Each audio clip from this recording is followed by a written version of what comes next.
Bienvenue sur ma chaîne YouTube. L'objectif de cette vidéo sera de réaliser cette illustration. Donc il y a une photo et l'idée c'est de représenter sous forme de patchwork de photos.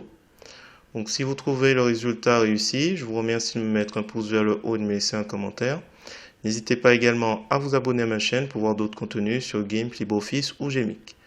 Et sur ce, je vous souhaite un bon visionnage. Alors c'est parti, nous voici sur GIMP, la version 2.10.32. On va aller tout de suite sur Pixabay. Je vous mets le lien de cette photo en description. N'oubliez pas oublier de cliquer sur le bouton j'aime et on clique après sur télécharger gratuitement. On va prendre 1920 par 1267. On clique sur ouvrir. Dans un nouvel onglet, les dimensions apparaissent avec la photo. Un clic sur le bouton droit de la souris pour copier l'image et on revient dans l'éditeur d'image GIMP pour aller dans le menu édition, coller. Donc là, on se retrouve avec un premier. Alors, je sais pas, vous allez mettre par exemple village. Et je vais créer juste un calque que je vais appeler fond et que je vais remplir. On va laisser à transparence, valider. Je vais juste le glisser en dessous de village, du calque village avec les boutons. Et on va prendre une couleur gris clair. Pas totalement blanc. Gris clair, la couleur. On fait un glisser-déposer, donc là on ne se voit pas puisque le calque village est au-dessus.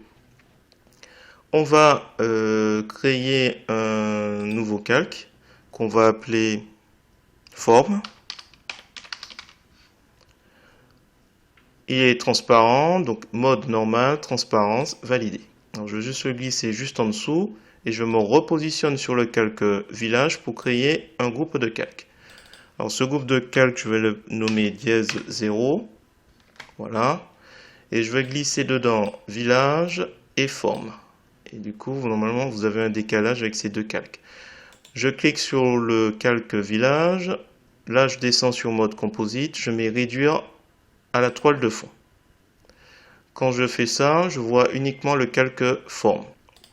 On se positionne sur village. Je vais créer un autre encore. On va l'appeler bordure blanche. Hop. Bordure, j'ai écrit bordure blanche, hop, tout est bon, transparent, transparence et mode normal, validé. Alors, une fois que c'est fait, je replie le groupe de calque et je vais dupliquer une fois, deux fois, on verra si on fait une troisième fois. Pour l'instant, on va déjà voir ce que ça donne avec le dièse 0. Alors, dièse 0, le groupe de calque dièse 0, on va créer les formes. Donc on se positionne sur le calque forme. On va utiliser l'outil de sélection rectangulaire. Dans les options de cet outil, on va s'assurer qu'on est sur remplace la sélection actuelle. On décache tout. À vous de voir pour les formes que vous souhaitez créer. Nous, on essaie de faire des photos paysages, donc format paysage. Donc ça va être des rectangles. Alors on va juste faire un premier ici, peut-être. Je m'éloigne un peu du bord. On fait un glisser-déposer de la couleur noire ou peu importe, ça marche pour n'importe quelle forme. Je décale un petit peu et là en fait à chaque fois je déplace ma sélection. Et je fais des petites séries. Alors j'essaie de décaler pour qu'il y ait une sorte de... ce soit pas trop bien rangé. Alors j'ai plus de place. Bon, allez. On va commencer déjà avec cela. Alors, on est sur le calque forme, on va faire une petite rotation, donc on utilise pour cela l'outil de rotation. On va dans les options de l'outil, on s'assure qu'on va bien uniquement utiliser calque, normal, et tout est coché. Donc on clique, et on fait basculer un petit peu. Voilà. Rotation, c'est bon. Alors, ce qu'on va faire, c'est qu'on va faire un clic droit de la souris sur le calque forme, on va sur alpha vers sélection. Il nous retrouve toutes les formes en les sélectionnant. On va se déplacer, on va changer de calque, on va sur bordure blanche. On va prendre les couleurs par défaut noir et blanc et je vais juste faire un glisser-déposer de la couleur blanche. Une fois que c'est fait, on utilise toujours la sélection qui est active. On va sur le menu sélection et on va réduire de 15 px. On fait valider et là on fait édition, effacer, ou vous appuyez sur la touche del ou supre de votre clavier. Ça revient au même. Voilà, clac.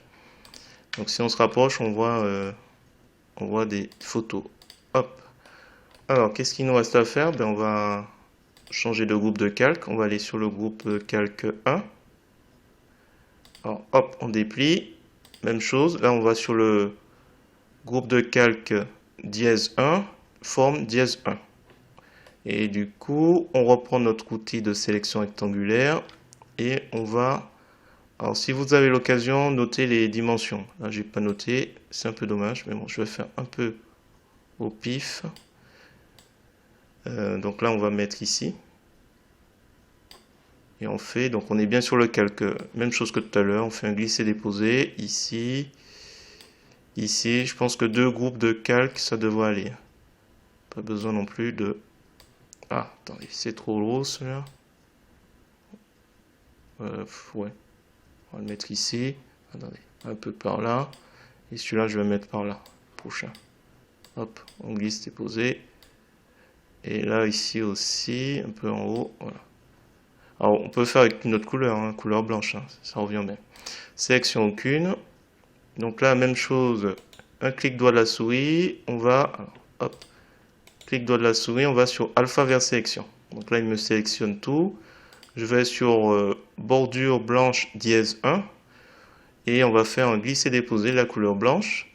On va dans sélection et on va réduire de 15 qui est resté 15 px qui est resté enregistré. On fait édition effacer, vous appuyez sur sup. On n'a plus besoin de la sélection, donc on fait sélection aucune. On va mettre une chaîne puisque j'ai oublié de le faire d'abord sur forme 1 la rotation, mais bon, c'est pas grave, il y a toujours une solution. Voilà, on bascule. On valide. Si vous êtes habitué, vous pouvez utiliser l'outil de transformation unifiée qui pourra faire à la fois de la rotation et du déplacement. Alors là, je suis un peu embêté. J'ai fait une rotation trop grande. On va essayer de rester concentré. Alors, rotation, rotation. Voilà, on reste là. Et après, on déplace. Voilà, je pense qu'on va rester sur 2 groupes de calque. On a déjà les principes. Clic droit de la souris, calque aux dimensions de l'image. Et même chose ici. Voilà, on a deux calques. Je pense qu'on voit assez bien. Peut-être ça peut être un peu dommage de ne pas voir le haut de l'église. Hop, voilà. On déplace un peu. Et c'est bon, on s'arrête là. On retire les chaînes. Et tiens, on va garder le dièse 2 en dessous. Donc avec 2 groupes de calques, ça peut être pas mal. Alors, il nous reste encore à faire quelques petites transformations. Donc, on reste sur dièse 1 et on va dupliquer borne blanche dièse 1 qui devient dièse 3 et on va sur le dièse 1 pour créer des ombres. Donc, on va après dans filtre, ombre et lumière, ombre portée. Voilà, ça fait déjà. Alors, à vous de voir où vous souhaitez. On va retirer la chaîne. Alors, je vais peut-être faire à gauche l'ombre. Voilà, à gauche, on va peut-être réduire un peu le flou et l'opacité, on augmente un peu.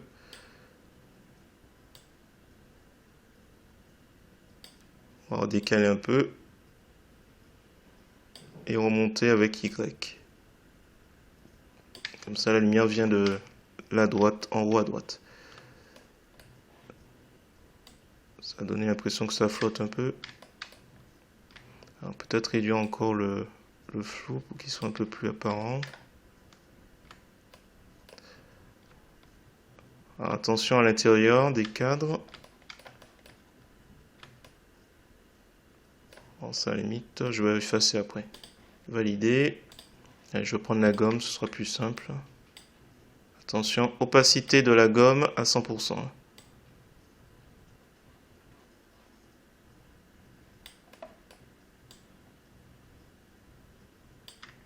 Voilà, c'est juste ça qui a retiré.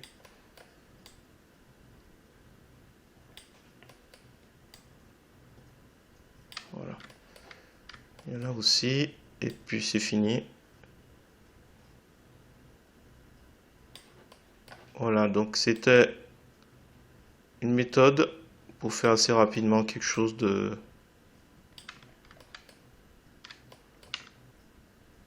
Voilà. Voilà, je vais m'arrêter là. Bien sûr, on aurait pu faire plein d'autres effets, peut-être corner un petit peu les cartes. C'était une possibilité aussi. Alors, je vais juste quelques dimensions de l'image. Si vous avez apprécié cette vidéo, je vous remercie de mettre un pouce vers le haut et de me laisser un commentaire. N'hésitez pas également à vous abonner à ma chaîne pour voir d'autres contenus sur GIMP, LibreOffice ou Gmix. Et sur ce, je vous dis à bientôt pour d'autres tutos.